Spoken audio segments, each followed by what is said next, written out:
స్వామి స్వామి స్వామి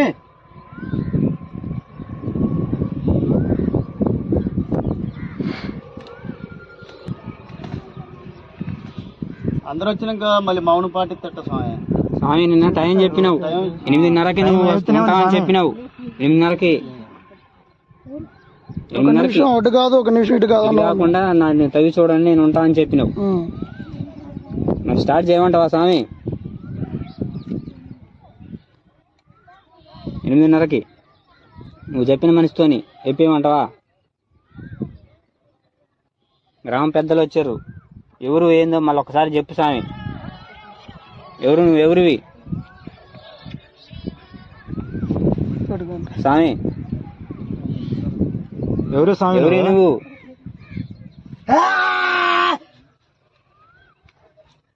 చెప్పు స్వామి, ఎవరు నువ్వు? నరసింహుని. ఎక్కడి నుంచి వచ్చినావు స్వామి? వైకుంఠం. మరి ఇక్కడికి ఎందుకు వచ్చినావు? ఊరు కష్టాల్లో ఉంది. మరి నేను నిలుపుకుంటే తొలగిపోతాయా స్వామి? పోతాయి. మరి ఎట్లా నిలుపుకోవడం ఎట్లా స్వామి? నువ్వు ఉన్నట్టు ఆనమాలు ఏం చెప్తావు? తవ్వమని చెప్పినగా పుట్టని. మరి ఇప్పుడు తవ్వి చూస్తాం స్వామి. నాగమ్మ పడగల కిందన్నా స్వామి.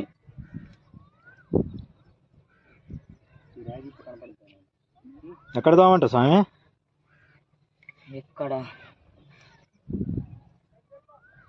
సమయం అయిందా స్వామి? మరి మాకు ఆ శక్తిని ఇవ్వాలి. మరి ఆ గుండెలో ఏమన్నా ఉన్నాయి మరి వచ్చేటట్టుగా శక్తిని స్వామి. మరి ఇస్తా. స్వామి ఫస్ట్ చెప్పింది నిఖిల్ తోటి ఆడ పెట్టదు, అక్కడ పెట్టదు. ఇప్పుడు పక్క పెట్టు. ఎవరితో చెప్పి చెప్పింది నిఖిల్ చెప్పి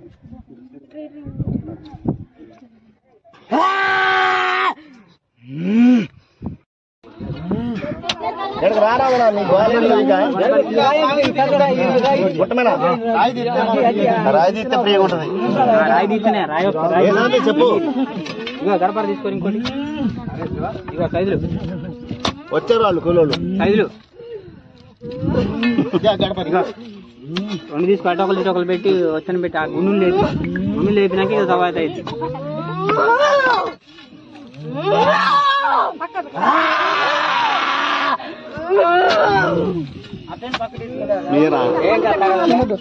ఏమో ఫోన్ చేస్తాం నేను నాకు కింద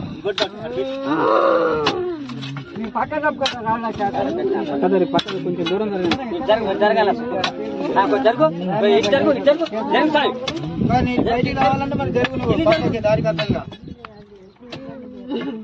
కొంచెం పక్క జరిపి అమ్మాయి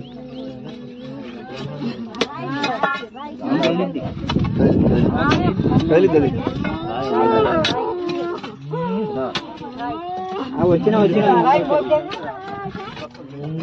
మొత్తం మొదలు మట్టి దిగు మొదలు మట్టి దిగు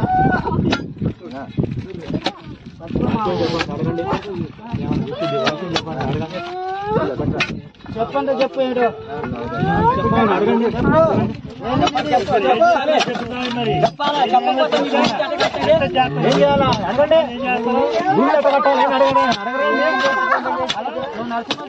చెప్పు వాళ్ళకి. అక్కడ ఏం చేయాలి చెప్పు.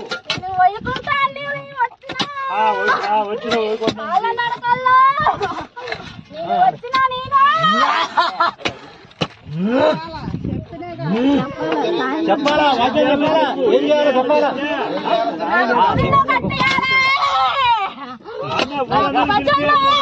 ఊరందరూ వస్తేనే అది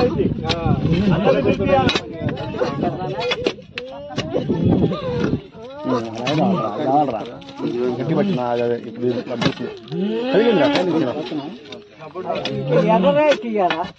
వచ్చింది మళ్ళీ అనుకోయింది.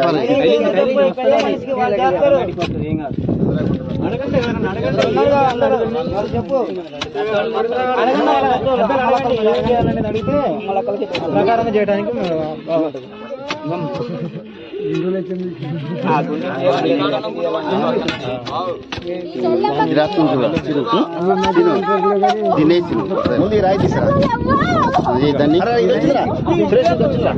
పన్నెండు పడగల్లో నన్ను 12 పడగల్లో గుడి నుంచి బయటికి వెళ్ళి దండాలుగా వస్తారు ఎక్కడికి రావాలిగా. అన్నదాత సుఖీ భవ అని చేయి దాచిన వాళ్ళకి లేదంటూ పెట్టాలి. పెడతారా? నా గుడి దగ్గరికి వచ్చి అన్నదాత సుఖీ భవ అని అడిగిన వారికి లేదన్నట్టు పెట్టాలి. అన్నదానం చేయలేవరా?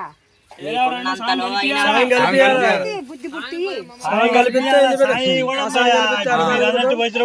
సంపద కూడా ఇవ్వాలి. సంపద ఇస్తేనే మనం పెట్టలేస్తాం. పెద్ద మనిషిని తప్పించుకోరు. పెద్ద మనిషిని మీరే కలిపియాలి. అది కూడా 2019వ సంవత్సరంలో 2019వ సంవత్సరంలో అనంత పద్మనాభ స్వామి దేవాలయంలో 4వ తలుపు తెరిచారు. తెరిచినప్పుడు కొన్ని ప్రళయాలు వచ్చాయా లేదా? ఎన్నో వరదలు వచ్చాయి. భూప్రపంచం కొన్ని కష్టాల్లో పడింది. అదే 2019లో ఒక వ్యాధి వచ్చింది. ఆ వ్యాధి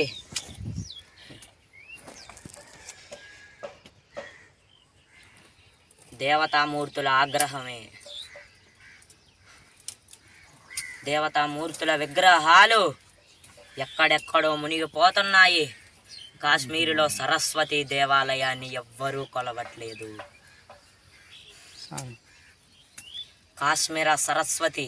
కాశ్మీర్లో ఉంది సరస్వతి కొండల్లో కొలువు తీరిని ఉండది. సరస్వతి అమ్మవారిని ఎవ్వరూ కొలవట్లేదు. అమ్మ ఆగ్రహించింది.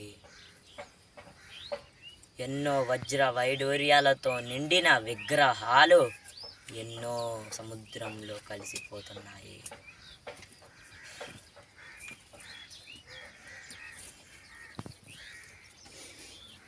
పన్నెండు జ్యోతిర్లింగాలలో మన శ్రీశైలం ఒకటి.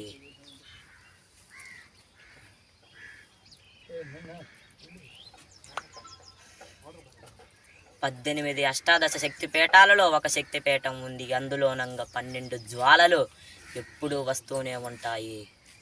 12 జ్వాలలు నువ్వు నీరుతో ఆర్పాలన్నా ఆరవు. ఆ 12 జ్వాలలు అది అష్టాదశ శక్తి పీఠాలలో ఒక శక్తి పీఠంగా మారింది. అది అమ్మవారి కొలువు తీరి ఉన్న ప్రదేశం. ఆ అష్టాదశ శక్తి పీఠంలో ఉన్న 12 జ్యోతులు ఎప్పుడు ఆరిపోతాయి అంటే 2032వ సంవత్సరం నాటికి ఆరిపోతాయి. అప్పుడు ఈ భూప్రపంచం మొత్తం ప్రళయాలతో నిండి ఉంటుంది. అప్పుడు స్వయంభుగా ఈ లక్ష్మీ నారసింహ, ఉగ్ర నరసింహ, బాల నరసింహ ఏకమయ్యి ఒక్కడయ్యి ఈ భూప్రపంచాన్ని కాపాడటానికి ఈ గుడి నుంచి కదిలి వస్తాడు. అందుకోసమే ఈ నారాయణుడు వైకుంఠం నుంచి ఇక్కడికి వచ్చాడు. 7 కొండల్లో కొలువైనది ఏనే, అనంత పద్మనాభ దేవాలయంలో కొలువైనది ఏనే. ఆ నుంచి ఇక్కడికి వచ్చినావు స్వామి? నేను వైకుంఠం నుంచి వచ్చాను, ఎక్కడ నుంచి రాలేదు. ఈ గుడి ఈ ప్రపంచాన్నే కాపాడుతుంది. ఆ అష్టాదశ శక్తి పీఠాలలో ఆ 12 జ్యోతులు ఎప్పుడైతే ఆరిపోతాయో ఈ భూప్రపంచం అప్పుడు అంతమవుతుందని ఒక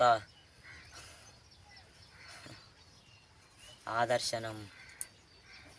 ఆ 12 జ్యోతులు ఆరిపోతే ఈ భూప్రపంచం మొత్తం నాశనం అయిపోతున్నట్లు.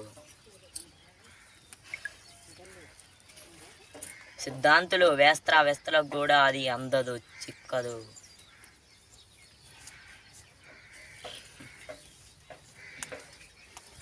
అప్పుడే వస్తుంది ఓ పెద్ద ప్రళయం. సముద్రాలు 7 సముద్రాలు ఏకమయ్యి సముద్రాలన్నీ భూమి మీదకి ఆకాశం నుంచి ఒక్కసారే పడతాయి పిడుగులాగా నీళ్లు అన్నీ. అందులో నుంచి రాళ్ళు, చేపలు, వజ్రాలు, వైడూర్యాలు, విష్ణు విగ్రహాలు ఎన్నెన్నో పడతాయి. అప్పుడు అంతమవుతుంది ఈ భూమి. అప్పుడు వస్తాడు ఈ ఉగ్ర బాల లక్ష్మీ నరసింహుడు కదిలి వస్తాడు ఈ గుడి నుంచి. అప్పుడు వచ్చి ఈ భూప్రపంచాన్ని కాపాడతాడు. అందుకే ఇక్కడ కొలువు తీరి ఉన్నాడు, వైకుంఠం నుంచి స్వయంభుగా వచ్చాడు. స్వయంభుగా వచ్చింది ఈ భూప్రపంచాన్ని కాపాడటానికి. 2032వ సంవత్సరంలో 12 జ్యోతులు అష్టాదశ శక్తి పీఠాలలో ఉన్న అమ్మవారు ఆరిపోతుంది. 18 శక్తి పీఠాలు పోయి 17 శక్తి పీఠాలు అవుతాయి. అప్పుడు వస్తుంది మనకి ప్రళయం. భూప్రపంచం మొత్తం విష్ణువు కాళ్ళ దగ్గరికి దండం పెడుతుంది. ఉగ్ర నరసింహుడి అవతారం ఎత్తి విష్ణుదేవుడు, ఉగ్ర నరసింహుడు, బాల నరసింహుడు, లక్ష్మీదేవి, శివుడు, బ్రహ్మ, విష్ణు అందరూ ఏకమయ్యి, ముక్కోటి దేవతలు, మైసమ్మ, పోలేరమ్మ అందరూ ఒక్కళ్ళే ఏకమయ్యి ఈ భూప్రపంచాన్ని కాపాడుతారు.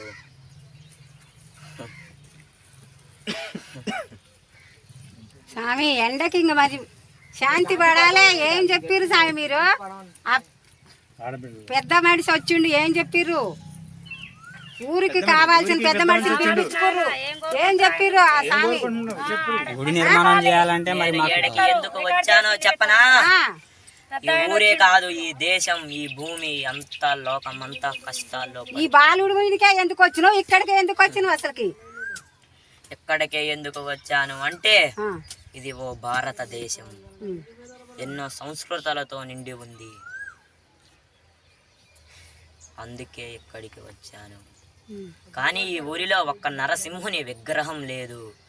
ఈ ఊరిలో నారసింహుని విగ్రహం లేదు, నారాయణుని విగ్రహం లేదు, ఒక్క బొమ్మ కూడా లేదు. అందుకే నేను ఇక్కడికి వచ్చాను. నచ్చి మెచ్చి ఇక్కడికి వైకుంఠం నుంచి స్వయంభుగా ఇక్కడికి వచ్చాను. కాలి నడకతో ఆకాశం నుంచి ఈ గుట్ట ధనిక మెట్లు పడ్డాయి. ఇప్పటికీ ఆ మెట్లు ఎప్పటికైనా ఆ వైకుంఠానికి ఈ గుడి నుంచి దారి ఉంటుంది, కానీ అది ఎవ్వరికీ అవుపడదు. ఈ ప్రపంచం మొత్తం అంతమయ్యి విష్ణువు, ముక్కోటి దేవతలు కూడా కాపాడలేనప్పుడు భూప్రపంచం మొత్తం వైకుంఠ దారి పడుతుంది. విష్ణు